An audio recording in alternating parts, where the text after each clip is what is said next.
हे मेरे बोलने वाले पेड़, तुम मुझे ये बताओ कि इस जंगल में राजा ने अपना खजाना कहाँ पर छुपाया है? नहीं मुसाफिर, मैं तुम्हें खजाने के बारे में नहीं बताऊंगा। तुम इंसानों की लालच की वजह से पेड़ जानवर सब परेशान हैं। अच्छा, मतलब तुम नहीं बताओगे? इस कुल्हाड़ी को जानते हो ना, 3 बार वार करूंगा तुम्हें, नीचे आते समय नहीं लगेगा। अगर जमीन पर खड़े रहना है तो वो गुप्त खजाना मुझे बता दो। अरे रुक जाओ, मैं तुम्हें राजा के खजाने के बारे में बताता हूँ। गौर से सुनो। यहाँ से कुछ दूरी पर तुम्हें एक कुटिया दिखाई देगी। उस कुटिया के पास जाकर जोर से ये मंत्र तुम 3 बार पढ़ना। भैरवगढ़ राज्य में एक चतुर किसान पंकज लाल रहता था।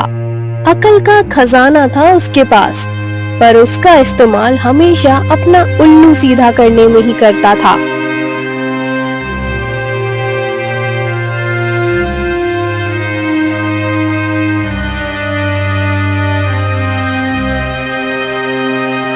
एक दिन वो अपने सबसे जिगरी दोस्त किशन के पास गया।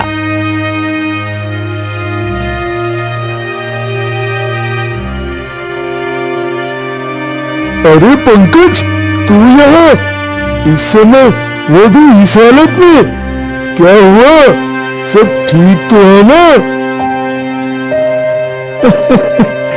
अब तुझे क्या बताऊं मेरे भाई, तू तो जानता ही है ना, घर की हालत खराब है।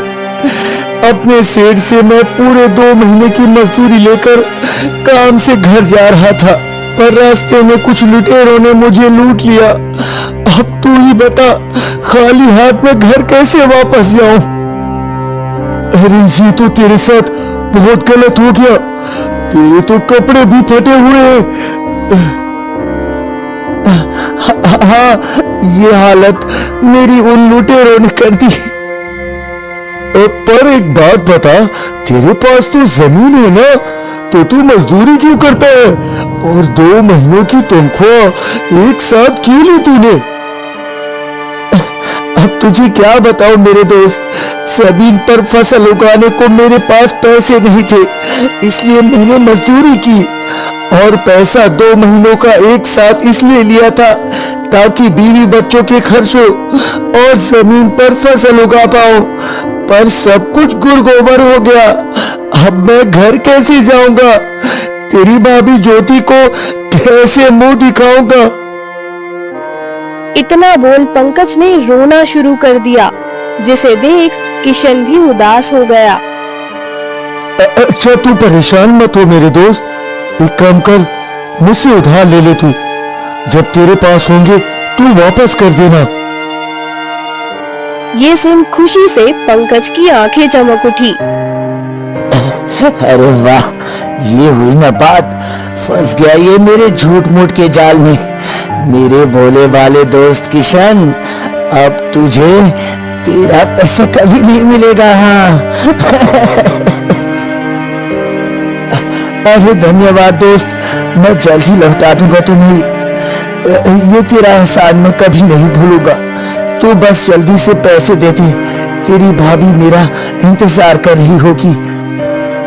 हाँ हाँ, बस अभी लाया, रुको जरा।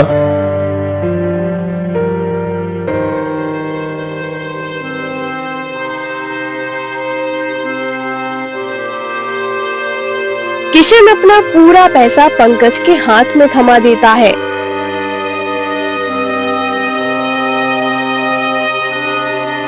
और पंकज खुशी खुशी जैसे ही घर में आया तो उसकी पत्नी चिल्ला उठी, हे भगवान, इतने सारे पैसे कहाँ से आए आपके पास? फिर से किसी को बेवकूफ बनाकर आए हैं ना आप? अरे भाग्यवान, आते ही तू शुरू मत हो जाया कर।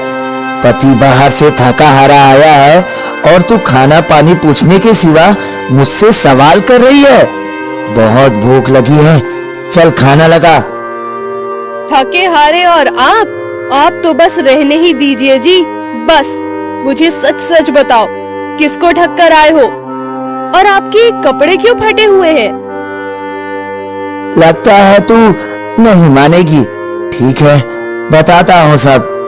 अरे वो मेरा मूर्ख दोस्त है ना, 2 आंसू बहाए उसके सामने, एक झूठी कहानी सुनाई, बस पिघल गया बेचारा दिल, और उसने दे दिया मुझे अपना सारा धन। अब खुश, अब तो खाना लगा दे। भगवान का जरा भी खौफ नहीं है ना आपको? किसी का सारा धन लूटकर कोई इतना खुश कैसे हो सकता है? किशन भाई साहब आपके इतने अच्छे दोस्त हैं, आप उनके साथ गद्दारी कैसे कर सकते हो? जाओ और उनका सारा धन वापस करके आओ। देख भाग्यवान, तू मेरा सादा दिमाग खराब करेगी तो भूल जाऊंगा कि तू मेरी पत्नी है। चल जा अब यहाँ से, बाहर कुछ खा लूंगा। इतना बोल पंकज घर से निकल जाता है और ज्योति की आंखों से आंसू बहने लगते हैं। हे भगवान, इनको थोड़ी सद्बुद्धि दो।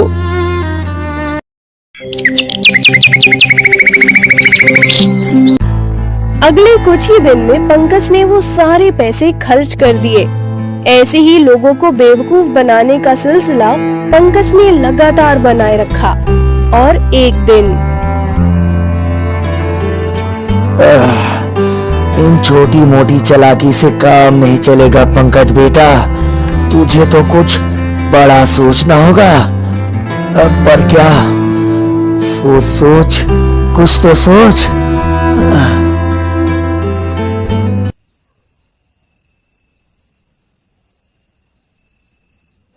रात भर सोचने के बाद अचानक ही पंकज खुशी से उछल पड़ा।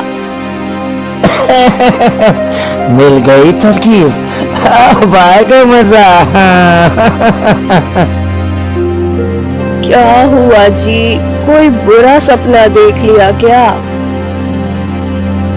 अरे भाग्यवान, बुरा नहीं, अच्छा होने वाला है, अपनी जिंदगी बदलने वाली है। तू सो जा, सो जा। हे भगवान, अब पता नहीं इनके दिमाग में क्या खुरापात चल रही है।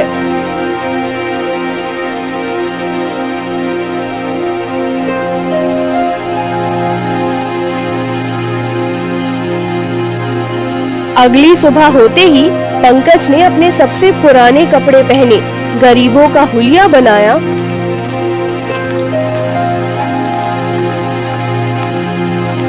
और सीधा राजमहल में राजा के महल में पहुंच गया।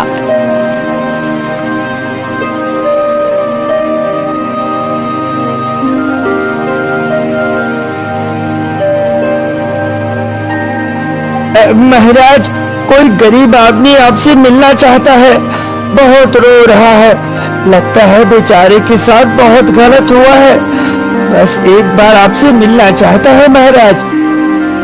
हाँ ठीक है, उसे हमारे सामने पेश करो। जो हुकुम महाराज। पंकज को राजा के सामने पेश किया गया। पंकज तुरंत राजा के पांव में गिर गया। महाराज, मेरी मदद कीजिए, मैं मुसीबत का मारा हूँ, सहारा दीजिए महाराज, सहारा दीजिए। अरे अरे घबराओ नहीं, सबसे पहले रोना बंद करो और खड़े होकर हमें बताओ क्या हुआ है। महाराज, मेरा नाम पंकज लाल है, मैं बहुत गरीब आदमी हूँ, मेरा काम छूट गया है, मेरी पत्नी को एक भयंकर बीमारी हो गई है, अगर तुरंत उसका इलाज नहीं करवाया गया तो वो मर जाएगी, मेरे पास धन नहीं है, मेरी मदद कीजिए महाराज, अगर मेरी पत्नी का इलाज नहीं हुआ तो वो मर जाएगी, मेरे बच्चे बर्बाद हो जाएंगे महाराज, बर्बाद हो जाएंगे। अरे अरे अरे घबराओ नहीं युवक, हम राजा है भैरवगढ़ के और हमारे होते हुए कोई ऐसे बर्बाद नहीं हो सकता। हम देंगे तुमको धन जिससे तुम अपनी पत्नी का इलाज करवा सको।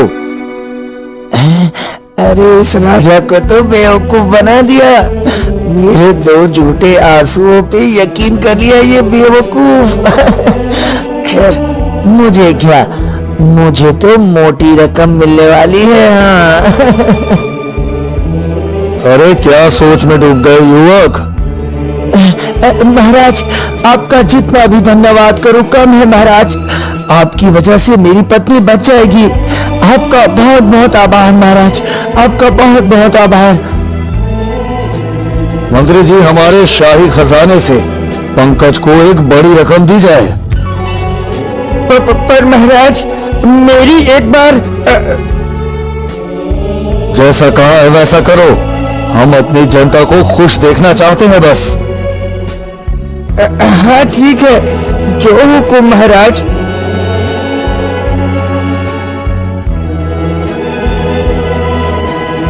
पंकज को एक मोटी रकम मिल गई, जिसे लेकर वो खुशी खुशी वहाँ से चलता बना।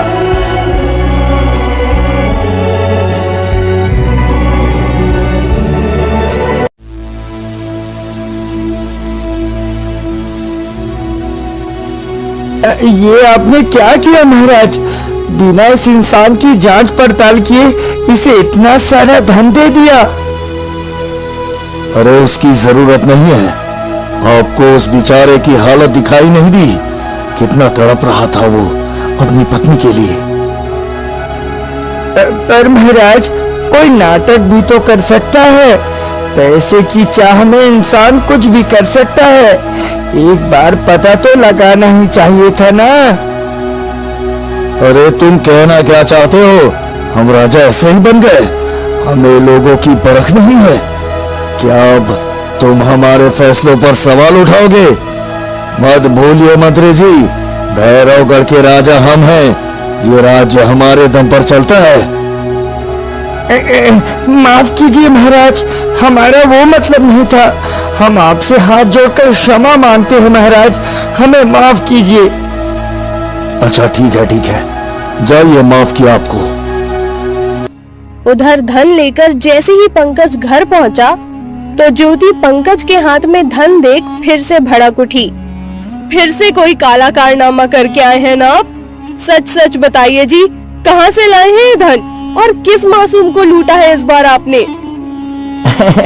अरे भाग्यवान भड़क मत आज तो मैं बहुत खुश हूँ, क्योंकि आज तो मुझे तेरी वजह से इतना सारा धन मिला है।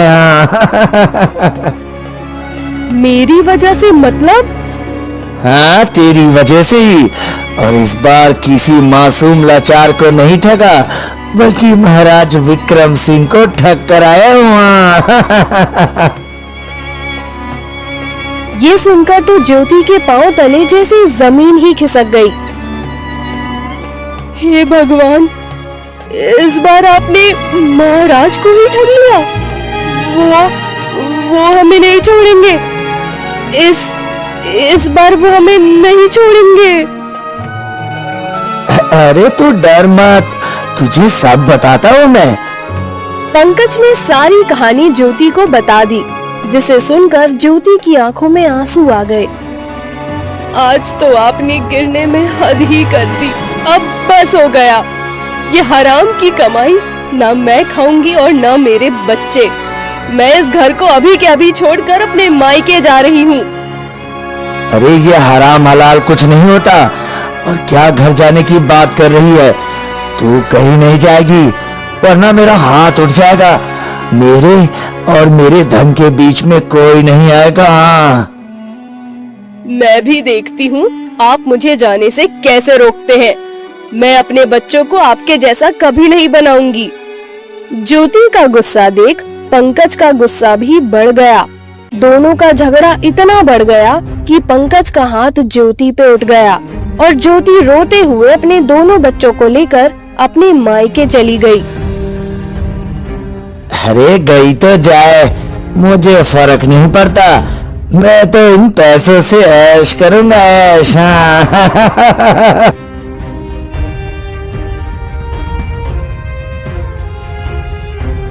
कुछ दिन ऐसे ही बीत गए और सारा धन खत्म हो गया। तो पंकज को फिर से तरकीब सूझी। अरे लगता है महाराज विक्रम सिंह को फिर से बेवकूफ बनाने का समय आ गया है। चल बेटा पंकज, बन जा फिर से बेचारा। हाँ। पंकज फिर से राजा के पास पहुंच गया। अरे तुम तो वही युवक हो ना? अब कैसी है तुम्हारी पत्नी? ठीक है ना वो? अब क्या बताऊं महाराज, मैंने जो भी धन कमाया और जितना भी धन आपसे मिला सब अपनी पत्नी के इलाज पे लगा दिया, पर फिर भी मेरी पत्नी नहीं बच पाई महाराज।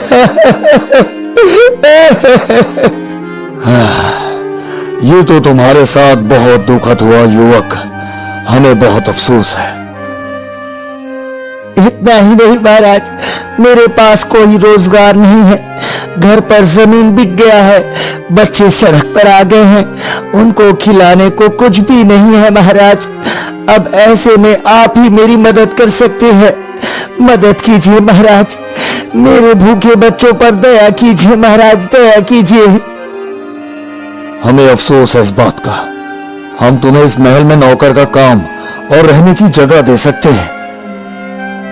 नहीं महाराज, मैं अपनी खुददारी को भूलकर आप पर बोझ नहीं बनना चाहता यहाँ पर रहकर। अच्छा फिर तुम ही बताओ, मैं तुम्हारी कैसी मदद कर सकता हूँ?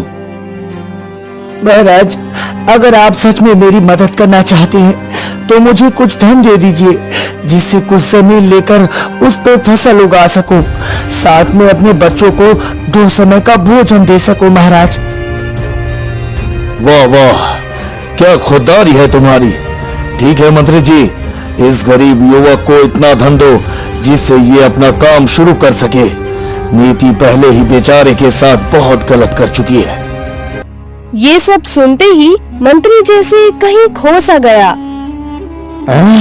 यहाँ रहकर मेहनत करने से इसने तो मना कर दिया और धन की मांग कर दी। कुछ न कुछ तो झोल है इस आदमी में। अगर ये बात महाराज से कहूँगा तो फिर ये गुस्सा करेंगे। मुझे ही सच का पहले पता लगाना होगा। हाँ, क्या हुआ मंत्री जी, कहाँ खो गए आप? कुछ नहीं महाराज, जो हुक्म आपका, मैं अभी धन देता हूँ इस आदमी को। ये सुनकर पंकज फिर से खुश हो गया। ये राजा तो सच में बड़ा मूर्ख है, दूसरी बार बेवकूफ बन गया। चलो मेरे लिए तो अच्छा ही है, जल्दी ही फिर से बेवकूफ बनाने में मजा आएगा। पंकज फिर से धन लेकर चला गया।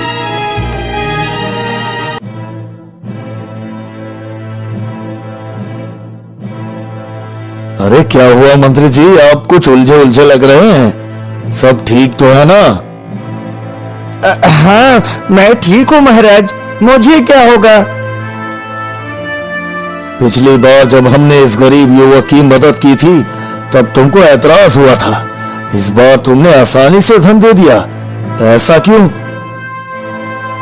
दरअसल महाराज, अब हमें भी लगता है कि बेचारा मुसीबत का मारा है, बस इसलिए आप ज्यादा चिंता मत कीजिए महाराज। तो इतना बोल मंत्री वहां से निकल गया। हमें सच में ऐसा लगता है कि आदमी झूठा है, महाराज हमारी बात पर यकीन नहीं करेंगे, इसलिए हमें पहले सच का पता लगाना होगा। हाँ,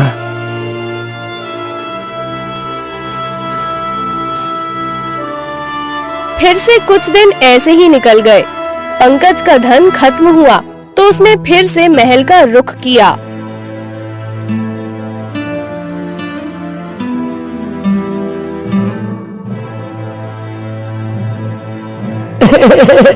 महाराज सब बर्बाद हो गया, मेरी मदद कीजिए महाराज, मेरी मदद कीजिए। फिर से क्या हुआ युवक, तुम बहुत दुखी लग रहे हो। महाराज आपने जो धन दिया था उसका मैंने जमीन खरीदा था, ये सोचकर कि दिन रात मेहनत करके फसल उगाऊंगा और मेहनत करके अपने बच्चों को खाना खिलाऊंगा, पर सब बर्बाद हो गया, सब बर्बाद हो गया। अरे ऐसा भी क्या हो गया युवक, हमें बताओ तो सही, हम तुम्हारी मदद अवश्य करेंगे। महाराज मैंने वैसा ही किया, मैंने दिन रात एक करके जमीन पर फसल उगाई, पर अब जाकर देखा तो सारी फसल बर्बाद हो गई है, सब खत्म हो गया, सब खत्म हो गया महाराज। हे भगवान, इस इंसान के साथ इतना गलत क्यों होता है, मुझे फिर से इसकी मदद करनी होगी। अच्छा अच्छा, तुम चिंता मत करो और बताओ क्या चाहते हो। मुझे कुछ और धन दे दीजिए महाराज। इस बार मैं अपना व्यापार शुरू करना चाहता हूँ। बच्चों के लिए कुछ करना तो पड़ेगा ही ना। मैं आपसे वादा करता हूँ इस बार बहुत मेहनत करूंगा महाराज, बहुत मेहनत करूंगा। अच्छा ठीक है मंत्री जी, इस युवक को और धन दीजिए। जो हुकुम महाराज, पर उससे पहले मैं आपको किसी से मिलवाना चाहता हूँ। बस आप इजाजत दीजिए महाराज। हाँ हाँ ठीक है, मिलवाइए।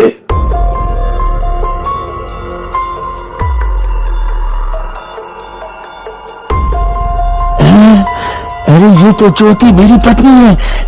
ये क्या कर रही है यहाँ? इसके बारे में तो महाराज को मैंने बोला था कि ये मर गई है। अब मुझे महाराज से कोई नहीं बचा सकता।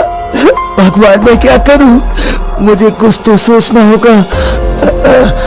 हाँ एक तरकीब है। मंत्री जी ये कौन है? ये इस गरीब बेचारे पंकज की वही पत्नी है जिसके बारे में उसने बताया था कि वो मर गई है महाराज। क्या? हमको समझे नहीं। मैं सब बताता हूँ महाराज।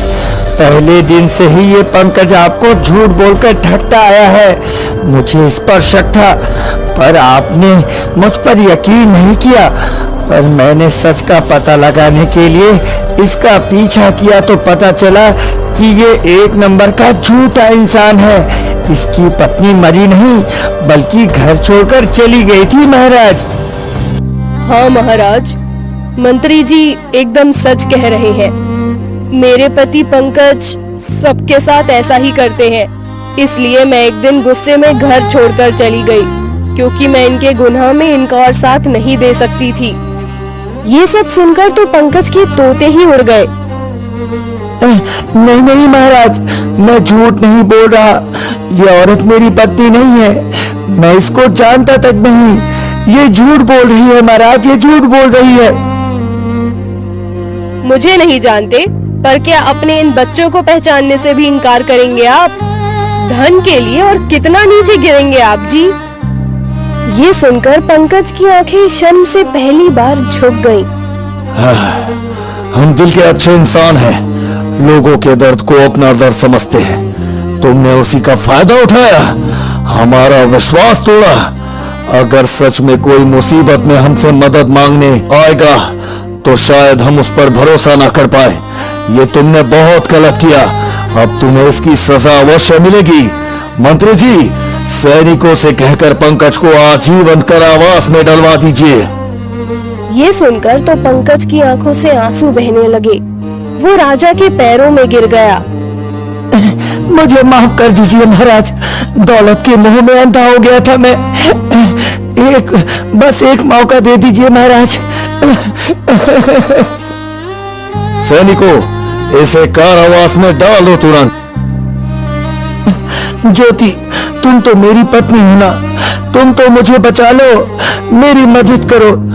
मैं तुमसे वादा करता हूँ दोबारा ऐसा कुछ नहीं करूँगा, कुछ नहीं करूँगा। ये आपके कर्मों का ही फल है जी, जो आपको भुगतना है। काश आपको ये बात समय रहते समझ आ जाती। सैनिकों ने पंकज को कारावास में डाल दिया।